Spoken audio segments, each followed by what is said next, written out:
How to become a virtual assistant fast. Gusto mo pero hindi mo alam kung saan magsisimula. Ako si Kuya Let, isa akong full-time na VA.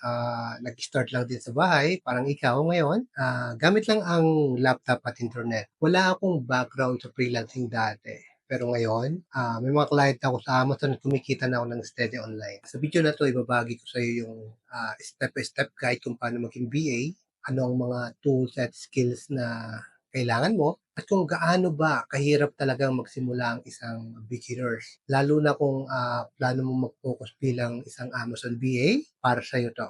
Panoorin mo siya hanggang dulo kasi may nanda akong VA checklist para sa'yo. First of all, ano nga ba yung VA or virtual assistant? Ang VA ay isang remote workers na tumutulong sa mga businesses at entrepreneurs. Pwedeng sa admin tasks, emails, graphics, Amazon at social media. Marami pang iba. Pero ang tanong, how hard is it to become a VA? Pero honestly, madali lang. Basta willing kang matuto at mag-practice. Hindi mo naman kailangan ng degree or super taas na skills. Pero syempre, kailangan mo ng effort. Okay, let's talk about how to become a VA step by step. Yung step 1 natin is alamin mo sa sarili mo yung niche mo, kung saan ka interesado. Admin task ba yan, social media, or di kaya Amazon? Depende kung saan ka magaling or saan na pwede mong talagang magagawa mo siya ng tama. Ang step 2 natin is learn the basic tools. Ano ba yung mga basic tools gamit ang gamitin ng mga free tools tulad ng Canva, Google Drive, Zoom, at yung iba pang mga communication apps para nang sa ganon, familiar ka na. Step 3 natin is practice the basic skills, research, graphics, kung paano gamitin yung Google Sheet, Google Doc, and syempre yung communication skills, napaka-importante nun para mas lumawak yung comprehension mo kay client at kung paano mo naman i-deliver kung ano yung gusto mong sabihin kay client. Ang step 4 natin is gumawa ka na ng portfolio. Ang portfolio, ito yung mga sample work na nagpapakita na kaya mong gawin yung trabaho. And then ilagay mo siya sa Google Drive or di kaya Canva para pwede mo siyang i-attach every time na may application ka. Step 5 natin is mag-a-apply ka na sa either Upwork, onlinejob.ph, or kahit sa Facebook group, pwede yun. Importante lang na maging maingat ka kasi may mga scammers din. Ito yung basic na sagot sa tanong na how to become a PA pass.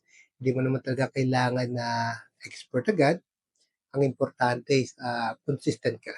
Maraming nagtatanong, what tools do I need to become a VA? Ito yung dapat meron ka at dapat alam mo na rin gamitin. Unang-una, Gmail. So, lahat naman tayo halos meron ng Gmail at dapat familiar ka rin sa mga Google Workspace, Google Sheet, Google Doc, Google Slide, katulad nito dati yung Microsoft Word, Excel, PowerPoint, and also Canva for graphics, Zoom, and Google Meet for communication, Trello, Asana, at Notion for organizer kung saan nakikita ni client kung paano ka magtrabaho at yung mga output ng ginagawa mo. And Loom, napaka-importante nito lalo na pag may client ka for screen recording. Lahat ng to ay libre at madali lang gamitin. Yun, kung natulungan ka ng video na to, don't forget to hit the subscribe button. Libre lang naman po ito. Lalo na kung gusto mo pa ng mga taglist guide tungkol sa pagiging PA.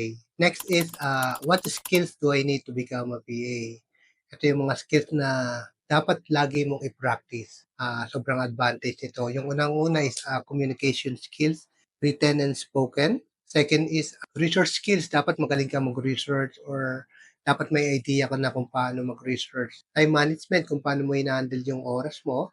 Magagawa ng tamang diskarte kapag nagtatrabaho ka, lalo't nasa bahay ka lang. Basic data entry, dapat marunong ka na rin yan. Social media, optional lang to, pero napakalaking bagay kung sakaling marunong ka. And lastly is customer service skills. Ang maganda sa pagiging VA, lahat ng skills ay natututunan mo na sa daily life. Kailangan mo lang talagang i-polish. Ngayon, paano maging isang Amazon VA? Isa ito sa pinaka-in-demand na VA job. Alamin ang basic ng Amazon FBA. Practice ka ng product research research gamit ang Seller Amp. Ang maganda nito is meron siyang free tools. Matuto ka rin ng keyword research at saka listing optimization. Mga skills na pwede mong matutunan at pwede mong i-offer. Kung natutunan mo na yung mga skills, pwede mo na siyang i-offer ang mga services na yon sa mga Amazon seller abroad. Make sure na nakasubscribe ka na para masundan mo yung buong BA series ko. Hindi mo na rin kailangan maghanap kung saan ka magsisimula kasi nandito na rin naman lahat. At yun, kung gusto mo how to become a BA Pass, sundan mo lang yung step by step. I-download mo na rin yung free BA checklist para guided ka palagi. Kung may tanong ka, huwag mo rin kalimutang